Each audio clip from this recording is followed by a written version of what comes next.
Pour mon trading de CFD, je veux une plateforme différente.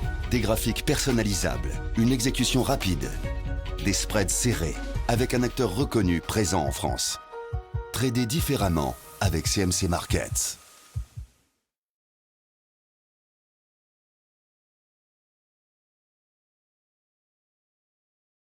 Bonsoir, voici l'analyse technique du CAC 40 pour le 12 mai. Alors, nous allons faire un petit retour en arrière.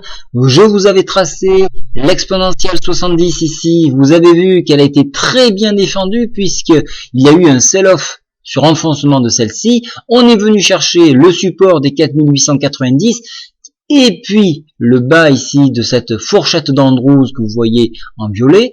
On l'a défendu et tout de suite, les bulles étaient massivement présents et ont défendu cette zone, ce qui nous a permis de sauver en séance le MM70 ici.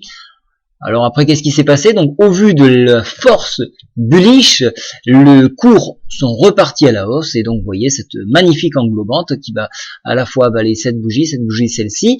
Donc là on a un fort mouvement haussier et actuellement nous sommes plutôt sur une indécision avec un Aramis.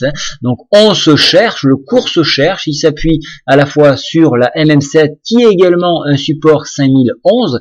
Donc là une très grosse bataille, attention s'il venait à être enfoncé, retour sur l'exponentielle ici à 4947 points, la MME 70 que je vous ai tracé en noir ici. Alors maintenant, nous bien évidemment, les événements grecs sont prépondérants sur l'économie, on arrive à des échéances, on doit une grosse enveloppe, donc l'enveloppe elle n'y est pas, donc la Grèce ne peut pas rembourser, donc elle demande des sous pour rembourser sa dette. C'est un petit peu bizarre, mais c'est comme ça que ça fonctionne. Donc on attend d'avoir des sous pour rembourser, on bouche un trou en créant un autre. C'est exactement ce qui se passe. Donc demain on en saura encore un peu plus, mais en attendant, support ici 5011, s'il est défendu, à ce moment-là, on ira rechercher à nouveau les 5077. S'il venait être enfoncé, comme je vous le disais, 4947 en ligne de mire sur la MME 70. Graphiquement, vous voyez que nous avons eu cette baisse-là qui est en train de se faire rattraper, donc une consolidation sur cette longue hausse que nous avons depuis pas mal de temps. Vous voyez que le stochastique repart à la hausse, la MACD, vous la voyez, elle est en train de changer de sens progressivement. Donc pour l'instant, pour ma part, hormis bien évidemment les événements grecs, c'est plus de l'achat sur repli encore une fois. Alors maintenant, est-ce qu'il y a des figures chartistes en train de se présenter? C'est très vague, donc on ne peut pas vraiment parler de figures marquantes ici. Donc on reste sur ce couloir de tendance, un couloir de tendance qui est